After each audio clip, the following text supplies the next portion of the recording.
Oi, gente, tudo bem? Muito feliz de vocês estarem aqui. Nossas mamas, nossas histórias. É um prazer ter essa pessoa, o Dr. Vitor, é um ser humano incrível. Muito obrigada Ô, pelo Carol. carinho.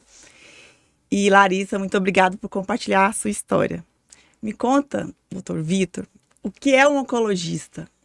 Primeiro, só para falar que é um prazer estar aqui com duas queridas que me acompanharam aí durante o tratamento e continuemos sempre juntos aí.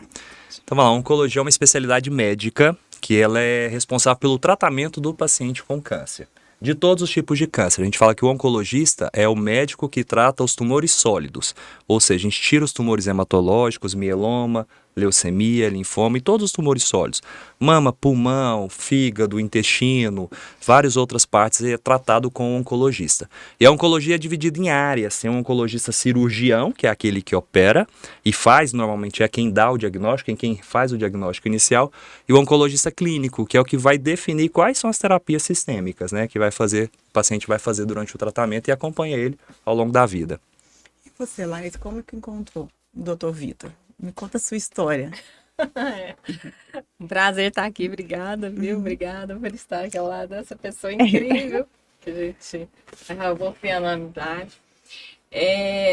O Dr. Vitor eu conheci através de uma grande amiga que é também radio-oncologista, a doutora Thaís Santana. Quando eu descobri e ela é dessa área, a primeira coisa que eu fiz foi procurar ela e falar assim, me ajuda, onde que eu vou, o que que eu faço, quem que eu procuro? E ela falou, é o Dr. Vitor. E como foi a descoberta? Bom, foi através do autoexame, né? Eu senti o nódulo na mama, já estava um nódulo grande, só que eu negligenciei esse nódulo. Foi em outubro, quando eu senti, e estávamos em pandemia, eu estava na fazenda, então falei, vou esperar, porque eu já tinha tido outros e não tinha dado nada. Somente 7 meses depois que eu fui fazer os exames, e aí já estava avançado, com metástase axilar, então foi um desafio. O que eu falo é, sentiu, vai lá correndo, né? Não espere. Na minha primeira consulta com o Dr. Vitor, já tinha vindo ali da doutora Deidmar, que é a mastologista, e eu pedia para Deus, Deus, me arruma uma pessoa, um ser humano. Eu queria, além de médico, queria um ser humano. Eu falei, e aí, doutor Vitor, e agora? Porque a primeira consulta é um pouco desesperadora para o paciente.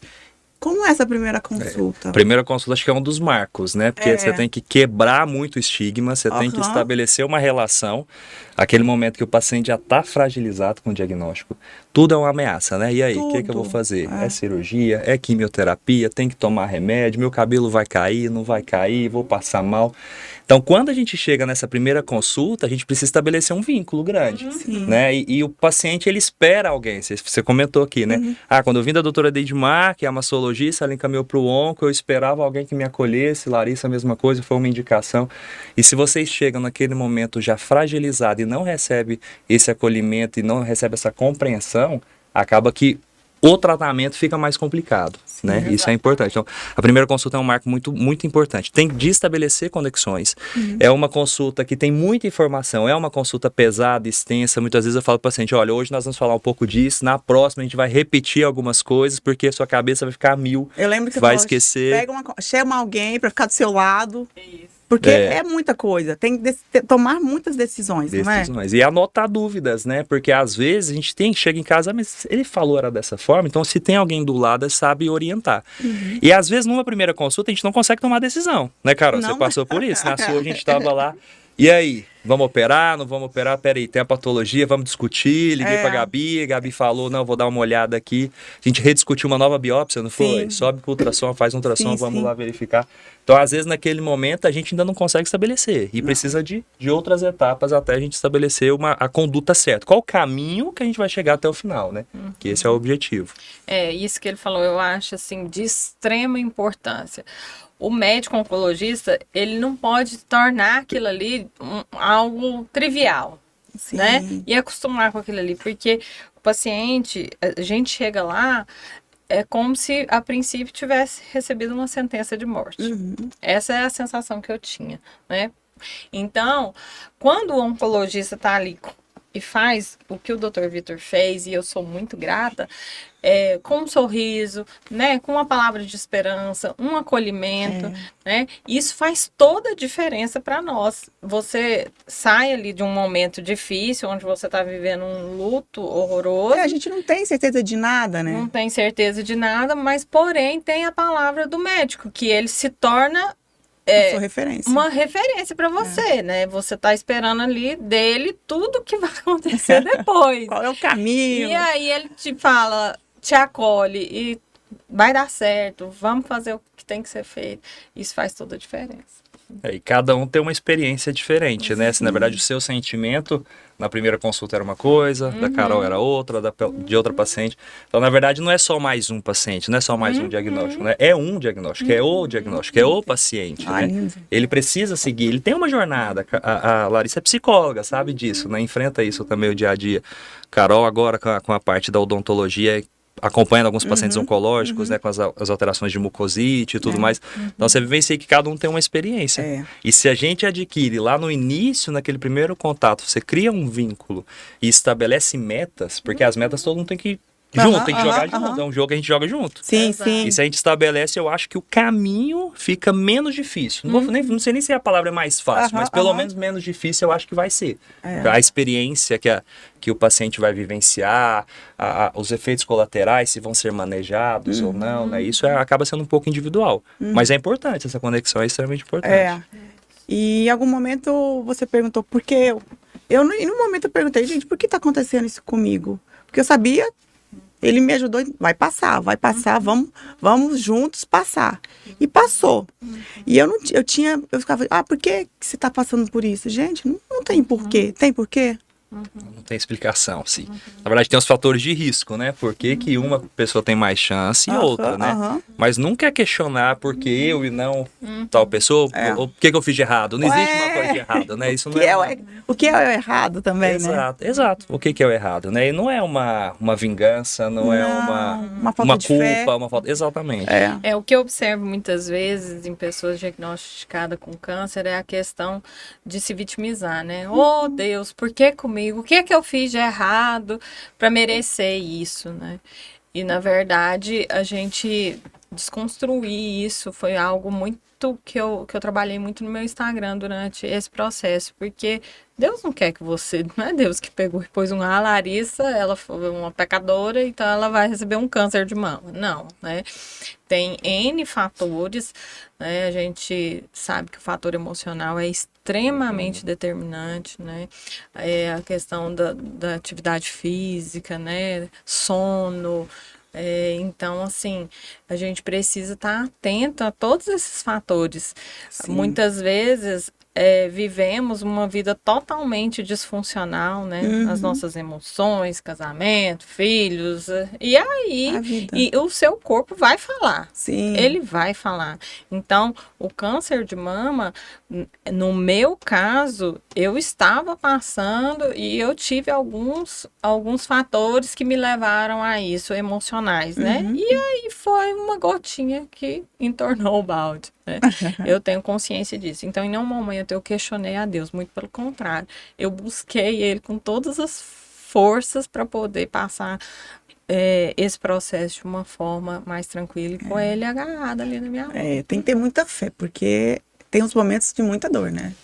Temos dores emocionais, dores físicas. Sim, principalmente para nós, que um luto que foi muito forte para mim foi a da perda do meu cabelo mesmo. Foi. Então, assim, o dia que eu rapei o meu cabelo, porque eu fiquei resistindo e foi caindo, chegou uma hora, eu falei, não, chega.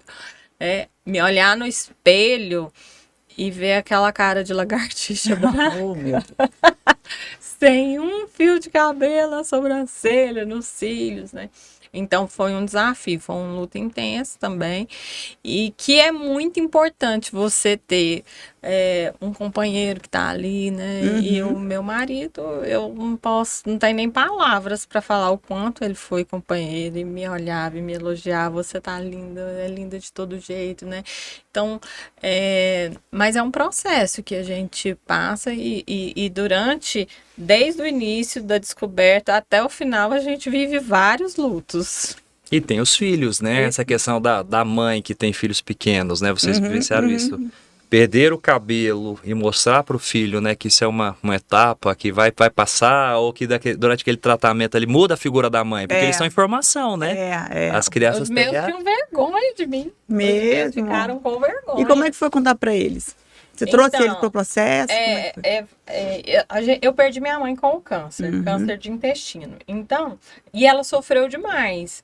E ficou, por isso que eu também entrei num luto muito forte, né? Porque eu tinha essa fratura emocional de ver muito dor, muito sofrimento, de nadar, morrer na praia. Então, assim, quando eu descobri o meu, eu fui no fundo do poço e pensei, acabou pra mim também, né? E aí, a minha dor maior era pensar, como que eu vou falar pros meninos? Porque eles associaram câncer à morte. Eu falei, meu Deus, como que eu vou fazer para falar isso com eles? E aí eu falei, eu vou sair desse luto. Então foram 11 dias de luto intenso, quando eu tive uma experiência muito forte com Deus, e aí eu saí desse luto. Quando eu saí desse luto, aí eu falei, agora é a hora de falar para eles, que agora eu tô super bem. Então, aí eu chamei os dois, falei, olhando nos olhos dos dois, falei assim, filhos, a mamãe tem uma notícia para dar para vocês. Eu tô com câncer. Aí o mais novo, que é mais emotivo e tal, começou a chorar, você vai morrer! Mamãe, eu vou suicidar se você morrer! Eu não suporto viver sem você. Já o outro baixou o semblante e falou, eu vou fingir que isso não está acontecendo.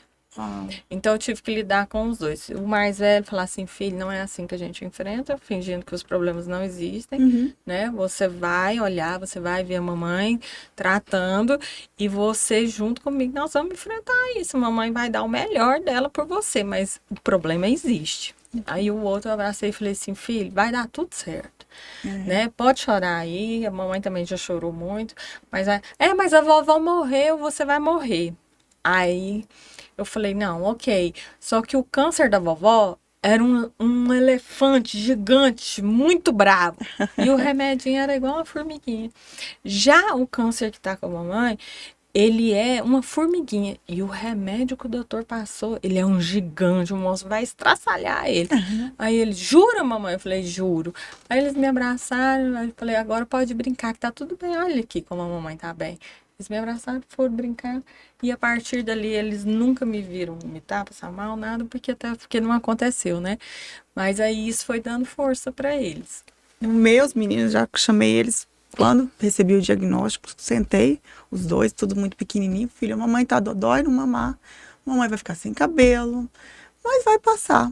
Mamãe, quando você vai ficar Rapunzel? Falei, filho, vai demorar um pouquinho, mas eu vou ficar. Então, assim, eu levava de uma forma mais lúdica com eles e eles foram um fator muito importante no meu tratamento. Sim. O amor de uma mãe com um filho, meu Deus, sim, é impressionante.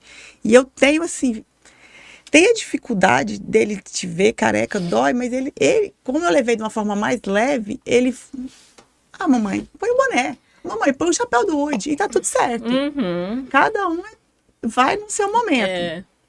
Mas aí eu penso, tem que ter um apoio psicológico, tem que ter um oncologista, tem que ter atividade física, tem que ter a nutrição. Tem. São várias especialidades no tratamento, não é isso? O tratamento tem que ser multidisciplinar, isso já desde a primeira, né? Sim. Tem aquela equipe que está ali de frente, que é o médico, o enfermeiro, o farmacêutico, que está responsável pelo medicamento em si, né? Pela quimioterapia, imunoterapia, hormonioterapia. Mas nós temos que pensar em toda a equipe multiprofissional. Um fisioterapeuta, um psicólogo, um nutricionista, o dentista. São coisas que estão jogando muito no time. O assistente social, a gente tem o fisioterapeuta. fisioterapeuta, em muitos casos, o educador físico. Então, se a gente pensa que o paciente, né, que vai vivenciar ali 6 meses, 1 ano de tratamento, que seja, ele vai passar pelos altos e baixos, que é o que a gente estava conversando aqui. Primeira coisa, a Larissa comentou que no início, o emocional, ele influencia ali no diagnóstico, seja no atraso, seja no ajudar a diagnosticar ou não, mas o emocional da pessoa tem que estar bem. Porque eu falo para os pacientes, olha, um pouco de tudo o que acontece é a energia que ele está sentindo, né? E energia eu falo tanto de espiritualidade quanto psicológica de uma forma geral. Essa energia que ele tem vai influenciar diretamente na questão do tratamento. Até porque a gente sabe hoje que o que eu acredito é o que acontece. E se eu tô lá tomando um medicamento, mas eu não acredito que eu vou ser curada, então não faz sentido nenhum. E até para os efeitos colaterais, né? Até você falou, assim, você minimizou alguns, assim, você teve poucos, graças a Deus. Então, assim, tem gente que tem mais, tem gente que tem menos. Então, é uma questão que é biológica do organismo, tem organismos que são mais sensíveis, até pelos receptores e de uma forma geral, por dose de tratamento e tipo, quando a gente agrupa mais de uma droga, isso pode dar mais efeitos, com certeza, mas a questão emocional do paciente também influencia. A gente somatiza muito. Nós somatizamos, independente do tratamento oncológico, né? A gente sabe disso. Então, às vezes, a nossa experiência, eu não estou num dia bacana, aquele momento vai ser um dia que eu vou estar ruim. E um outro ponto que Carol colocou aqui é a atividade física. Todo paciente do meu consultório vai escutar, faça atividade física. Ah, doutor, mas eu vou fazer quimioterapia. Eu falei, eu tenho pacientes que fazem crossfit durante quimioterapia. Você falou pra mim. Eu falei, tem pacientes que fazem crossfit, pega peso, levanta, agacha e faz durante o tratamento. Depende de como vai ser feito, quem vai orientar, tem que ter um profissional que vai orientar, onde vai fazer, a quantidade de vezes na semana. Talvez naquele dia da quimio ali, 1, 2, 3 dias depois, que é o dia que você ainda fica mais meia boca, tal, naquele dia você não vai conseguir fazer, mas faça um aeróbico, faça alguma coisa. Mas a atividade física mesmo, exercício resistido, exercício de força. Isso vai influenciar na melhora, na diminuição da perda da massa magra, que é uma das coisas que acontece muito. Vocês que são mulheres magras, jovens, vocês percebem que o corpo muda, né? Já tem uma desregulação hormonal, tem muita coisa. Então muda muito. O que mais a gente preservar, isso faz bem. E faz bem em relação não só a minimizar os efeitos, mas como prognóstico. Hoje a atividade física é tratamento. A gente sabe que tem muitos estudos mostrando mesmo que reduz a chance de uma recidiva, melhora os efeitos de um tratamento neoadjuvante, de um tratamento adjuvante. Então, a atividade física ela tem que estar sempre alinhada. Mas, claro que de acordo com as limitações e a realidade de cada um, né? Uma coisa interessante é que, muitas vezes, diante de um diagnóstico, nos colocamos na posição de vítima, né? E eu tenho muitos ganhos sendo vítima. Eu vou ter atenção, eu vou ter cuidado, eu vou ter uma desculpa para não fazer as coisas que eu não quero, né? E algo que me acompanhou durante todo o processo foi a questão da autorresponsabilidade. Então, a primeira coisa que eu me perguntava é o que eu posso fazer para me ajudar, para me tirar desse lugar, né? E os médicos vinham com o tratamento e eu vinha com a minha parte. Porque se eu fico também sentada só esperando, então eu preciso fazer a minha parte também. E isso foi algo que foi transformador para mim, porque eu me enchi de conhecimentos e através disso a gente pode agora ajudar outras pessoas, que é o que nós estamos fazendo aqui, né? Então, a gente entender que, ok, tem um tratamento, mas você vai fazer atividade física? É comigo, eu que tenho que resolver. Vou mudar minha alimentação? Vou mudar meu estilo de vida? Vou buscar uma terapia? Isso é comigo, são decisões que eu vou tomar. O médico vai sugestionar, é melhor você fazer isso. Mas será que eu quero mesmo sair desse lugar? Porque muitos pacientes não querem sair da dor, né? Porque são vistos, são notados e são amados, são cuidados. Deixa eu fazer uma pergunta para vocês duas, interrompendo, Carol. Vamos lá, você chegou a comentar, e aí, como que é a primeira consulta, né? E cada um tem uma experiência diferente, assim como para mim. Cada paciente é diferente, eu tenho que tentar entender a realidade de cada um para me posicionar ali dentro. Como é que foi para vocês a experiência depois? Porque vocês chegaram com uma expectativa, não só da primeira, mas quando definiu, porque às vezes a gente não define na primeira conduta, né? Assim, vai para quimioterapia, né? Que ambas fizeram quimioterapia. Para vocês, como é que foi isso, assim? Começar com a quimio e não a cirurgia, porque o que eu escuto muito é, não, eu quero tirar isso logo, tira isso logo de mim, pelo amor de Deus, doutor. E quando a gente fala, não, a gente modifica muito o tratamento com resposta melhor quando a gente inicia com a quimio. Como que foi isso? Porque muda a perspectiva, né? Engraçado que quando eu tive o diagnóstico, eu entrei no Google, comecei a mexer. Não gostei. Aí não é pra mim isso aqui. Falei, quem for me ajudar vai ter que me orientar em tudo. Então, tudo que você falava, ok, eu não criei expectativa. Você ia falando, eu ia aceitando. Porque eu não tinha como debater, porque eu não sou da área, eu não tenho conhecimento nenhum, então eu não sofri. Se era antes, se era depois, eu não sabia. Depois que aí a gente vai conversando com outras mulheres, o meu foi antes. Que bom. Não queria saber o porquê, porque é cada um, e eu não queria ter aquele sentimento mesmo. Por que será que o meu não foi isso? Porque eu sabia que aquilo ali iria me atrapalhar durante o tratamento. Confiei no senhor e pronto. Comigo já foi diferente, né? Porque eu vinha desse histórico. Larissa sumiu. Quase 2 semanas. Você sumiu? Eu fiquei de luto, né? Mesmo, né? Já estava determinado. Aquele número, 16 quimioterapia, aquilo pra mim foi uma facada pra mim. Exatamente porque eu vi minha mãe sofrer demais com quimioterapia.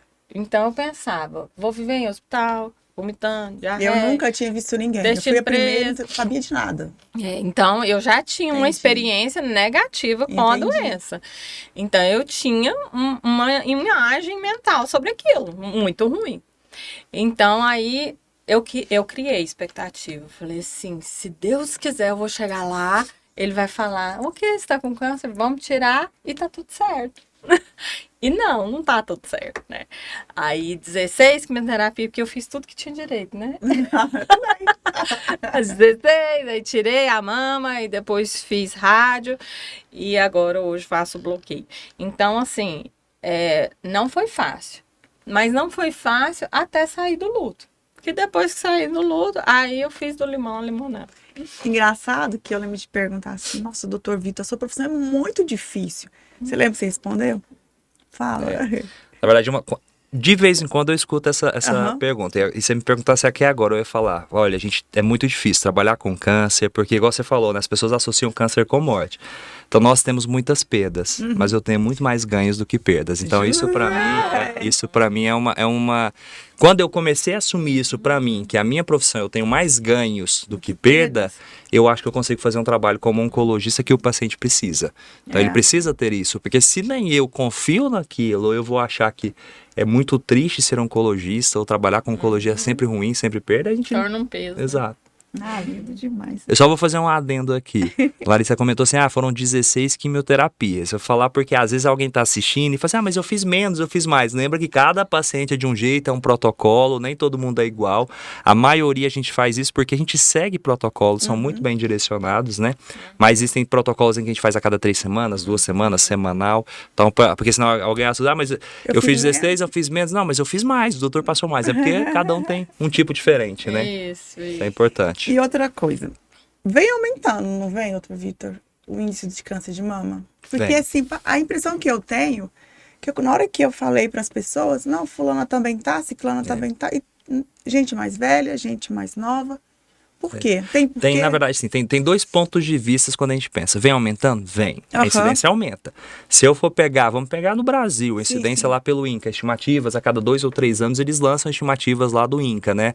Que de qual que vai ser, quantos casos de câncer são esperados para aquele ano nos próximos 2, 3 anos. Se eu for comparar dos últimos anos, a gente vem tendo um aumento progressivo. E esse aumento, por quê? Primeiro, porque nós temos mais diagnósticos, muitas vezes os pacientes têm mais acesso à saúde, isso é uma questão boa, porque a gente tenta diagnosticar mais precoce, aumentando as taxas de cura, com certeza. Esse é um ponto. Então, assim, segundo ponto, que está aumentando, tá. Segundo ponto, quando você vivencia o diagnóstico, você começa a escutar mais. Então, eu tenho certeza, Larissa, Carol, quando você teve diagnóstico de câncer, você pensou, mais informações chegaram, outras pessoas que tinham câncer chegaram, pelo menos as informações. Então, fica mais visível. Então, tem esse viés aí também, porque você começou a receber mais informação. Você falou, eu nunca tinha passado por isso. Não conhecia ninguém que tinha passado. E agora a gente começa a conviver mais. Mas, em termos, por que vai aumentando? E uma das coisas que é importante pensar que vai aumentando também em população jovem. Vocês são exemplo aqui que estão passando aqui pra gente ver. Hoje tem pacientes com 20 e poucos anos, tem diagnóstico de câncer. Se a gente for esperar, poxa, 20, 30, 40 anos, não é o que a gente espera. A gente espera que o câncer é uma doença crônico-degenerativa, mais comum em idoso e tudo mais, mas vem aumentando. Tem os fatores genéticos que são estabelecidos, por isso que muitas vezes vamos fazer pesquisa de mutação, vamos fazer o teste genético, o teste germinativo, que hoje facilita a gente reconhecer o perfil e ajuda no rastreamento da família, assim como em tratamento, eu tenho tratamentos específicos para isso. E tem também as questões multifatoriais, que são as ambientais, né? Tem as mutações que a gente adquire ao longo da vida, mesmo eu não tendo nascido com ela, né? Não é hereditário, ou seja, eu não herdei do meu pai e da minha mãe, mas eu vou adquirindo várias mutações no meu DNA, nas minhas células ao longo da vida que podem propiciar. E tem os fatores que são o que a gente chama de modificáveis. Vamos pensar para câncer de mama. Idade não é modificável, a gente pode ficar mais novo, mas a idade cronológica passa e aumenta o risco. Exposição hormonal, então, quando a mulher usa muito a reposição hormonal na pós-menopausa, num tempo estendido, tem alguns questionamentos ali, até controversos de anticoncepcionais, então tem alguns fatores que a gente consegue modificar. Mas uma coisa que eu bato na tecla, nossa vida hoje é corrida, a gente não tem tempo para nada, eu vou generalizar, de uma forma geral. Estressante, poluição, a gente não para fazer as meditações, não para ter um tempo pra gente. Então tem 3 coisas que eu acho que é extremamente importante e vale a pena. Tanto para prevenção, quem não teve câncer, quanto para quem já teve e vai viver muitos anos, que é para evitar os recidivos. Alimentação, atividade física e controle de peso. Se eu tenho esses 3 pontos, alimentação, atividade física e controle de peso, eu consigo reduzir em até 30% a chance de desenvolver câncer. E às vezes eu falo para alguns pacientes, olha, teve um diagnóstico, eu vou fazer uma quimioterapia para reduzir ali 5, 10% de chance da doença voltar, comparado com quem não fez. E a gente tem uma coisa na mão que é muito mais fácil e reduz muito mais. Só que é difícil. Quantas pessoas estabelecem isso no dia a dia muito certinho, né? Então, não é tão frequente a gente ver, né? E outra dúvida, nós temos aqui o plano de saúde, graças a Deus, e quem não tem, como que fica essas mulheres que não têm um acesso à saúde? A gente tem existe uma discrepância muito grande. Eu trabalho no público, eu trabalho no privado, né? O meu tratamento em si, a minha forma de cuidar, a forma de falar é a mesma para todo mundo. Só que, infelizmente, no serviço público a gente tem atrasos diagnósticos. Se a gente for pegar recentemente, a gente observa que pacientes com estadio 3 e 4, que são estadios mais avançados, a gente teve mais de, salvo engano, em 40% a 60%, vou me lembrar agora o número exato, no serviço público. E isso piorou ainda mais com a pandemia, foi uma das falas iniciais, a gente pode até conversar sobre isso, diferentemente do privado. Por quê? Vocês, mulheres, fazem normalmente os exames de rotina, normalmente tem a rotina com o ginecologista, que vai pedir um ultrassom e mamografia, se estiver acima da idade necessária. Se tiver alguma alteração, eu consigo rapidamente já buscar alternativas. E, infelizmente, no serviço público, a gente vê atraso. Às vezes a mulher ela passa por um médico, ou demora a consulta inicial no posto de saúde, que é a unidade básica, até ser encaminhado para uma rede credenciada, conveniada, um mastologista, um próprio ginecologista, depois tem a biópsia, depois ainda sai o resultado da biópsia até chegar para o tratamento. Então hoje a gente vê isso muito. Um outro ponto, muitas mulheres têm que trabalhar e não conseguem nas consultas médicas de rotina, no SUS, a gente vê muito isso. Então a saúde ainda é negligenciada, né? Então às vezes, dedicar um dia, tem patrão que não aceita um atestado. Então ela vai lá já tem que ir na consulta, tem que fazer a mamografia, depois voltar com o resultado. Então se a gente for pensar, não é uma realidade que todos têm. Então a gente tem um ponto, uma discrepância grande aí. O senhor falou em taxas de curas. O que é a cura? Porque é uma pessoa que fez um tratamento, tá curado. Tem mulheres que têm metástase, mais avançadas. Elas também estão curadas? Quando a gente fala em cura, quer dizer que eu não tenho doença evidente, tá? É um termo que assim, é difícil a gente ficar falando, batendo martelo, tá cura. Porque alguns pacientes chegam pra mim e falam assim, Vitor, eu vou acompanhar 5 anos, depois vou parar, você vai me dar alta. Eu não dou alta pra ninguém, eu já falo de cara. Então os pacientes falam assim, você arranjou um casamento, tá casado comigo agora também. E não dou alta. Depois de 5 anos, uma vez por ano eu vou ver, vou continuar fazendo os exames. Por quê? Daqui a pouco eu respondo a parte da cura, mas só para entender por que eu não dou alta. Hoje as pessoas estão vivendo mais. Hoje as pessoas estão sendo curadas de câncer. Então, tem tempo suficiente até para aparecer um segundo primário, ou seja, um segundo tipo de câncer.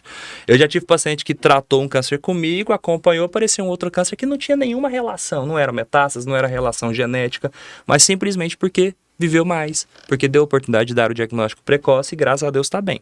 Então é uma coisa que é importante a gente frisar, né? Porque a paciente com câncer de mama, ela não é só o câncer de mama, tá? E esquecem, tá? Esquecem de cuidar olhar a pressão, olhar a diabetes, olhar as outras coisas, acaba esquecendo, porque fica focada ali, não, tô zerada ali.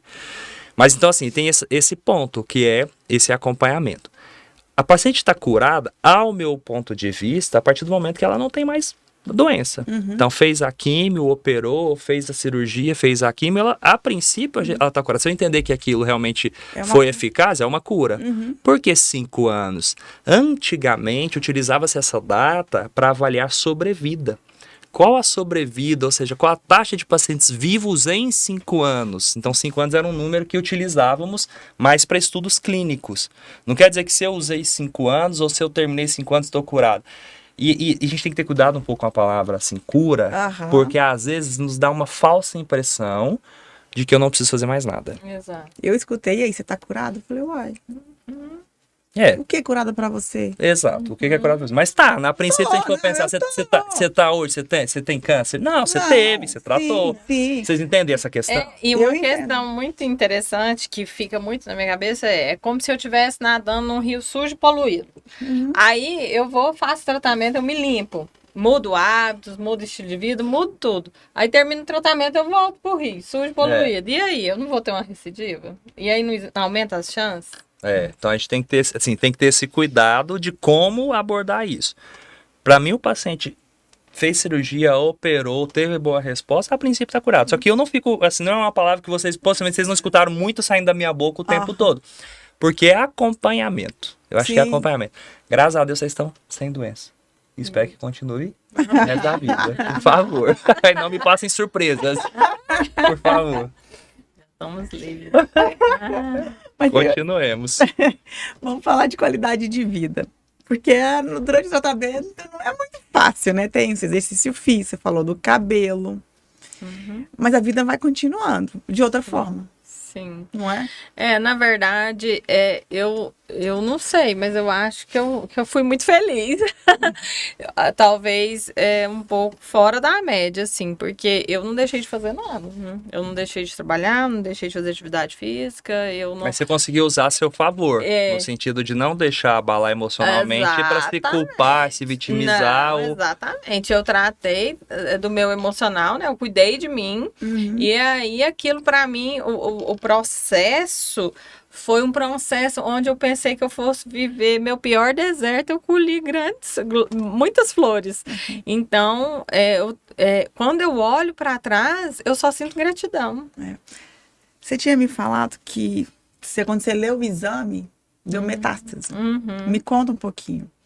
Eu estava sozinha em casa, né? E eu achei que não fosse nada, abri ali a tela do computador e tinha saído só o resultado da axila. E tava metástase de carcinoma mamário. Eu falei, uai, metástase? Eu não tinha entendimento nenhum. Eu falei, tô com câncer no corpo inteiro. Eu não sabia, então fiquei muito mal, né? Eu recebi dessa forma. E naquela hora eu já liguei pro meu marido, falei, tô com câncer. Tô com câncer, não entendia nada, não sabia nada. Naquele momento veio assim um vazio de informações, um vazio de vida, para onde que eu vou, né? Então, assim, é muito importante quando a gente receber, que a gente esteja amparado também, né? E saber onde a gente vai buscar informação. Graças a Deus que eu tenho a Tata. E ela me ajudou. Esse termo aí, assim, porque veio metástase linfonodal. Vou só tentar explicar, vou tentar não falar em termos muito técnicos, só para entender. Quando a gente usa muito o termo na oncologia, vocês vão escutar principalmente de mim e de outros médicos, metástase, a gente está falando a distância. Ou seja, saiu da mama, foi para outro órgão. Quais são os órgãos comuns da gente ver metástase de câncer de mama? Osso, sistema nervoso central, pulmão, fígado, tá? E pleura, que é essa capa que reveste o pulmão. E linfonodos à distância também, que são as ínguas. Linfonodos são as ínguas. Igual a gente infecciona a garganta, aparece aquelas ínguas debaixo da mandíbula aqui no pescoço. Então, algumas vezes, isso aí são linfonodos. No câncer de mama, se a gente for pensar na anatomia do câncer de mama, a mama tá ali. E a drenagem linfática, que é onde tem as nossas células de defesa, a maior parte vai para a axila. Então, da mama vem para a axila. Por isso que sempre quando a gente faz o exame, vocês vão ver, eu faço sempre a palpação, examino na axila para a gente ver. Então, a grosso modo, se eu for interpretar, saiu de um lugar e foi para outro, é uma metástase. É um termo muito específico, muito científico para a gente ver. Mas, a princípio, eu não quero dizer que é uma doença metastática, porque ainda é localizada, ou seja, na mama e axila, né? Ainda não há, eu não preciso falar que, por exemplo, vou deixar de fazer uma cirurgia, ou vou fazer quimioterapia para o resto da vida, ou um tratamento muito prolongado, né? Eu só sei que da mama veio para axila, isso é um ponto. Mas quando a gente lê, por isso que às vezes a falta da... Você lê uma informação e tá lá, metástase. Você digita no Google, metástase, aí você fala assim, acabou. E a gente tem que ter cuidado com o Google, né? O Google ou qualquer outro site de busca, alguma coisa, porque quando você lá, né, uma gripe vira um câncer pro diagnóstico de alguém. E qualquer sintoma que vocês vão passar, vocês vão falar assim, a doença voltou. A gente vai ficar pensando nisso. E fica isso na cabeça, né? Sempre vai ficar essas questões. Então, essa metástase que a gente está falando aqui, especificamente que a Larissa está falando na axilar, ainda assim, nós estamos falando de uma doença localizada, que é o que a gente chama de localmente avançada, ou seja, está aqui, né? Não espalhou para outra região. Né? Então, só para entender. Mas realmente o termo, quando você lê lá, metástase para linfonodo, aí você já acha que acabou. Acabou para mim. Mas assim, eu queria falar da medicação. Hoje em dia a medicação também está mais avançada, não tá? A cura está vindo por causa da medicação. A quimioterapia não é tão ruim. A gente tem o medo da química, a gente viu um filme ou teve uma vivência. Mas eu lembro do senhor falar assim, não é aquilo do filme. Então eu falei, putz, não é aquilo do filme, então eu não vou sofrer. Mas aí eu entendi que a quimio era a minha cura. Que bom que a gente tem a quimio. É doído? É doído. Mas ela evoluiu. Não evoluiu? A medicação está evoluindo. As medicações melhoraram o tratamento de uma forma geral. Mas é bom você falar isso, Carol, assim, porque a sua experiência foi muito boa, a experiência da Larissa foi muito boa. Isso é importante. Isso é importante a gente entender, porque vocês têm que mostrar realmente que foi uma experiência boa. Porque eu me pauto nisso também para orientar os pacientes. Mas, infelizmente, temos pacientes que têm uma experiência muito ruim, né? Então, isso é porque, às vezes, a dose da químio, às vezes, estava fragilizada emocionalmente. Às vezes, é um paciente que já tem outros problemas de saúde, ele já tem uma predisposição a ter mais diarreia, um intestino irritável, uma gastrite. Então, às vezes, ele pode ter mais sintomas, né? Ao longo dos anos, a quimioterapia, a grosso modo em si, não mudou tanto. O que muda muito são os tratamentos adicionais. Né? Hoje a imunoterapia, Carol passou por isso, a hormonioterapia, Larissa passou por isso. Então, quando a gente começa a associar outros tratamentos, que na maioria das vezes são menos tóxicos e com melhores efeitos, a gente vê que as taxas são melhores, né? Então, além de que, o que mudou? A quimioterapia é uma droga antiga, ela foi descoberta lá na Segunda Guerra Mundial, Sério? Quando começaram, depois a gente pode até falar um pouco da história dela, quando eles usavam lá o gás, a mostarda nitrogenada, durante a guerra, usavam isso como arma biológica, e as pessoas desenvolviam outras doenças e não sei o que e tal. Então, dali que foi se extraindo mecanismos ali para descobrir a quimioterapia, né? E hoje, graças a Deus, a gente utiliza a nosso favor, né? O medicamento em si é uma medicação. A quimio em si, a doxorubicina, ciclofosfamida, paclitaxel, docetaxel, que são esses nomes estranhos que a gente fala. E essas drogas são antigas. O que muda? Muda o tempo de infusão, muda os antieméticos, os remédios que a gente faz prévio para preparar, né? Tem a touca que alguns pacientes utilizaram, né, que é para prevenção de queda de cabelo. Então, assim, as experiências, elas acabam modificando de acordo com o passar do tempo. E as terapias inovadoras. Hoje nós temos a possibilidade de falar de doenças metastáticas em que temos uma sobrevida muito grande. E por que daqui a uns anos eu não posso falar, hoje eu não consigo bater o martelo, mas por que eu não posso daqui a uns anos falar tem cura de paciente metastático, visando o avanço que a gente tem? Uma coisa que a gente não pode fazer é negligenciar, não tratar.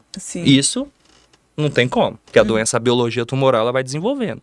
Mas com o tratamento, nós temos grandes respostas, né? Temos sucesso, muitas vezes. Sucesso, sim. Exatamente. Sim.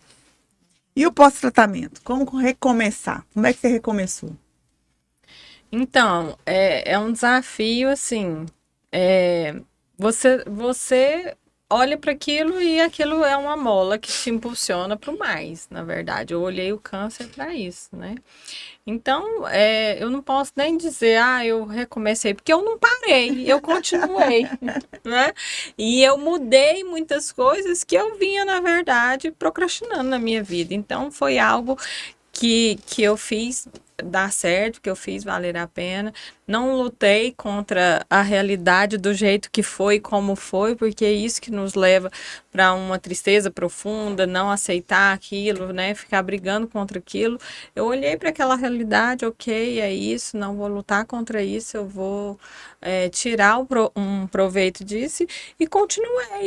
Levo minha vida normalmente hoje, com os aprendizados que eu tive, que foram gigantescos, e sigo bem me cuidando, né? O que muda, principalmente no meu caso foi, vale ressaltar que não é um tipo de câncer só, né? Existem vários tipos de câncer. Eu falo que tem nome e sobrenome, né? Isso. O meu era um câncer hormonal, então eu tive que fazer entrar na menopausa induzida, né, doutor Vitor? Então, faço bloqueio hormonal. Esse bloqueio hormonal, ele gera uma série de efeitos colaterais, né? Mexe com o sono, mexe com a libido, mexe com os fatores emocionais, a questão da irritabilidade e tudo mais. E é o que eu falo. O que eu posso fazer para diminuir isso, para melhorar isso? Dores, né? Dores nas articulações. Né? Então, precisa da atividade física. Eu busco saber o que eu posso fazer para melhorar e vou fazendo e vou reinventando. Sem estacionar, sentar e falar, é isso que Deus quer pra mim, então eu vou ficar aqui me lamentando. Essa etapa é importante, né? Se a gente for pensar, a Larissa comenta ali, a gente tem vários subtipos de câncer, né? Temos triplo negativos, luminais, HER2, e dentre eles ainda tem as diferenciações, o nome, sobrenome, diria que tem RG, CPF, endereço diferente, com CEP, porque cada um é individual. A gente tem que fazer a individualidade do tumor, a individualidade do paciente, individualidade do tratamento para a gente chegar na melhor resposta, né? E uma coisa que eu acho muito importante hoje, a hormonioterapia, que a Larissa tem passado por isso. Por quê? Você recebe um diagnóstico de um câncer. Vamos lá fazer 6 meses de quimioterapia, você vai operar, depois vem a radioterapia. Tudo isso é uma data que, a princípio, é uma data próxima. É difícil fazer quimioterapia, é muito difícil, não é fácil. É difícil fazer imunoterapia, tem todos os efeitos. Mas ali eu vou te falar uma data rápida para acabar. Rápida assim, não sei o que estou vivendo, mas assim, a gente vê passando, né? Então, 6 meses, você vai operar, você diagnosticou agora, em dezembro você está operando, em janeiro você está operando, depois da cirurgia vamos programar uma radioterapia, que é um tempo curto. Tá, mas é na hora que eu vou falar da hormonioterapia, para paciente que vai usar de 5 a 10 anos, né? E aquilo muda, Larissa tem falado. A expectativa acaba frustrando. Então, estar bem, entender a importância e usar isso para mudar os efeitos é importante. Porque eu vejo muito isso, os pacientes reclamam muito mais da hormonioterapia mesmo. Porque eles, é igual você falou, já tô curada, não tô com câncer mais, a princípio, se a gente for pensar no racional, né? Eu não tenho nada, tirei minha mama, já fiz a quimioterapia, já reduziu. Poxa, doutor, mas eu vou usar esse remédio todos os dias, tem que usar um remedinho que tem os efeitos colaterais. Então não é fácil, não é fácil. Eu vejo porque a gente tem uma alta taxa de falha, né, de uso correto, a gente vê que tem esquecimento, a gente vê que influencia em humor, irritabilidade, pode dar um pouco de depressão. Não tô falando que isso vai acontecer, pode acontecer, por isso que a gente tem que compreender bem, né? E além disso, além de usar a medicação, tem os exames. Nossa, os exames faz exame, vem aí a cabeça fica a mil e tudo. E como é que a gente prepara com isso? Não tem como preparar. Mas é um medo que vai vivenciar por muito tempo. Sim, acho que toda vez que for fazer o exame, porque você teve aquela experiência de abrir um exame e tá lá positivo. Então isso vai ficar na cabeça. É difícil a gente falar assim, vamos deletar? Muitas vezes a gente consegue, mas intrinsecamente lá no fundo ficou armazenado, lá na sua memória, tá lá. Mesmo que seja antigo, mas está armazenado. Então a gente resgata aquilo. Então o dia de fazer o exame é um dia de mais ansiedade. E o dia de pegar o resultado e mostrar para o médico é outro dia de consulta mais tensa. Diferente daquelas consultas de rotina. Hoje não tem exame. Não, ele vai vir examinar minha mama, olhar, conversar, bater um papo, ver como é que tá. Depois que a gente desenvolve qualquer coisa, ai meu Deus, voltou esse negócio em algum lugar. E sempre vai ser esse medo, né? Esse medo é cruel, mas ele passa também, não passa, doutor Vitor? Assim, Passa. você vai, na hora que deu tudo certo. Aí, vamos reconstruindo de uma outra forma, vendo a vida de uma forma mais leve. Meu recomeço é assim, ó. Eu já sempre vi a vida tudo lindo. Achava tudo lindo, maravilhoso. E agora eu vejo mais calma, eu olho para as pessoas com tanto amor. Antes eu não tinha um olhar para uma pessoa em tratamento. Hoje eu olho e falo, meu Deus, tá tudo certo. Que bom que ele tá tendo a oportunidade de lutar, porque tem outras pessoas que não têm. Ou já chega... Muitos, né? Existem muitos ainda, né? Infelizmente, né? Ou que não teve um diagnóstico precoce, ou porque não... São tantos fatores, né? E que bom que a gente está aqui ajudando ao próximo, levando um pouco de conhecimento de uma forma mais leve, né?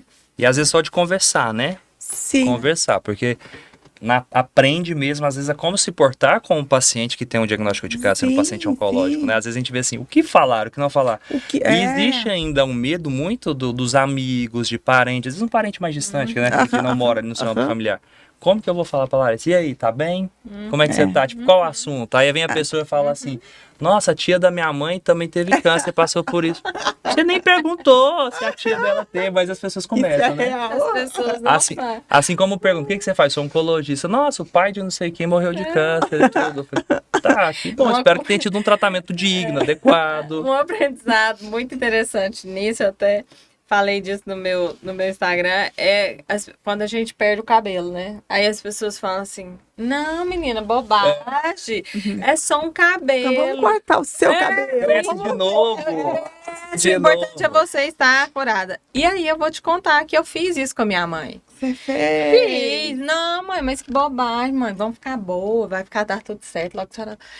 E aí, quando eu passei, eu falei, não é isso que a gente quer escutar. E então, você que está ouvindo, quando você vê e a pessoa estiver chorando, não desmereça aquela dor. Fala assim, eu posso imaginar. Ou talvez eu nem imagino, porque deve ser dolorido mesmo. Porque o nosso cabelo é a referência da nossa beleza, da nossa feminilidade, né? E tudo mais. Então, isso é uma coisa que o paciente oncológico não quer ouvir. Porque você pensa que você está acolhendo e não, você está desmerecendo a dor dele. Né? Você está desmerecendo a dor o cabelo cresce de novo, mas tá sem aqui agora. Eu tô sem ele. O que eu vou fazer? Eu tô sem. Não é amanhã que vai crescer, né? Então... Exatamente. Não, e também o que eu escutei é assim, ó. Por que você tá chorando? Você tá se vitimizando? Eu falei, gente, eu tô chorando porque dói. Eu não tenho direito. Deixa eu viver. Deixa eu quieta. As pessoas são muito más nas palavras. Mas o Instagram do Dr. Vitor é sensacional. Teve um dia que o senhor falou lá sobre... como é que é? Eu lutei... câncer, eu venci o câncer. Não é uma batalha, alguma coisa assim. Teve uma vez eu fiz uma postagem, foi quando a Glória Maria morreu. Isso. Ela teve um câncer de pulmão, fez imunoterapia, depois teve uma recidiva, não vou me lembrar muito exatamente os detalhes. E depois que ela teve, que anunciou o falecimento e tudo, e muitas reportagens assim, perdeu a batalha, perdeu a luta. E isso aí me mata, quando perder a luta, né? Primeiro, se é uma luta, cada um entende de um jeito. Você pode entender como uma luta, ok? E faça isso como uma luta, então, para você estar bem, né? Para vivenciar essa luta. Eu não acho que, às vezes, a gente tem que usar isso, um estigma de luta, de batalha, porque quando a gente pensa em luta, ao meu ver, nesse tipo de luta não tem empate. Um ganha, um perde. Então, se eu vou achar, assim, que você vai sempre lutar contra o câncer, pensar nesse sentido, existe a possibilidade de perder. E eu acho que durante o tratamento, mesmo que a pessoa morra por causa do câncer, que seja alguma complicação do tratamento ou por uma progressão de doença, teve uma vida. Ela viveu ali dentro. Então ela não parou para lutar exclusivamente pensando só no final, pensando na resposta. Ela perdeu a luta. Então eu acho que desmerece aquilo que a pessoa viveu, desmerece a vida. Então quando eu vi aquilo da Glória Maria, eu penso no lugar, será que ela quis escutar aquilo?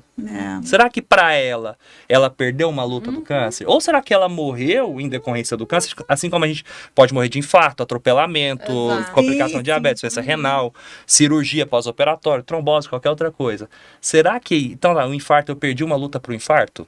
Entendeu? Então, e o câncer a gente fica aquilo que a pessoa tá lutando. E se tá lutando, parece que é assim, ou para ganhar ou para perder. Isso. Né? E não viver aquilo ali. Então, tem que ter muito cuidado com o que fala. Eu acho que às vezes a gente peca na palavra. E o que dizer para um paciente que recebeu um diagnóstico agora?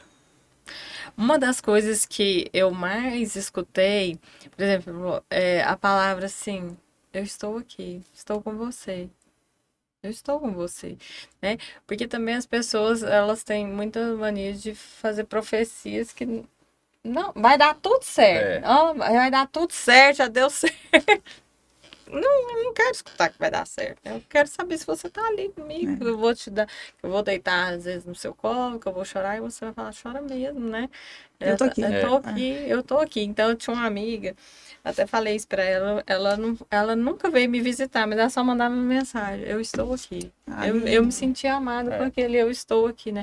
E outras amizades que mandavam flores, que mandaram um presentinho só pra falar assim, eu estou aqui. Então é isso que a gente quer sentir, que a pessoa tá ali, que a gente não é um ET, né? Não. Que você pode conversar com a gente. O que é esse vai dar tudo certo? É terminar? Assim, porque às vezes eu pergunto, vai dar tudo certo é o quê? Terminar. Às vezes já deu certo de você ter tido o diagnóstico, tá no momento certo, com o exame certo e tá tudo ok. Então pronto, já deu certo, vou tratar, já deu certo.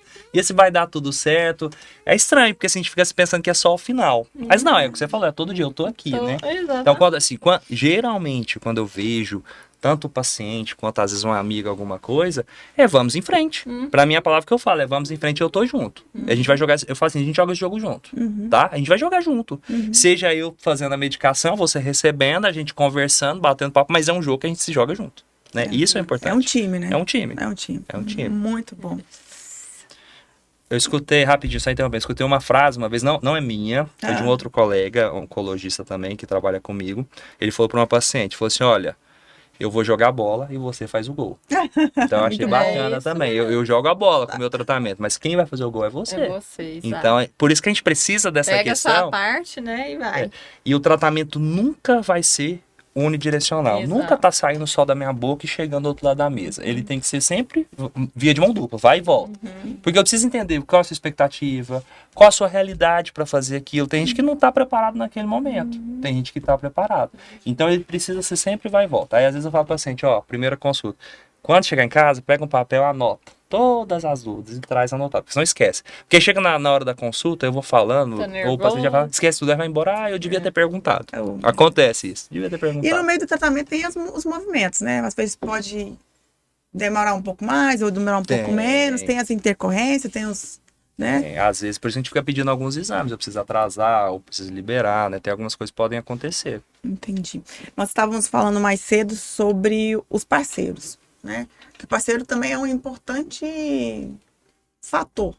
No Instagram do Dr. Vitor também, no Dia dos Namorados, teve uma frase que também me tocou muito.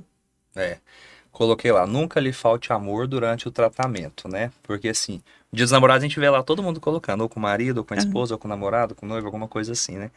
Mas às vezes o paciente que tá ali vivenciando aquilo, ele perde. Né? Ele perde o muito companheiro. Comum, Eu vejo muito isso na minha realidade, mais ainda no SUS, tá? Porque, não sei nem explicar muito por quê, mas é uma realidade que eu vejo mais. Eu vi uma pesquisa que 70%, eu fiquei chocada, 70% das mulheres passando por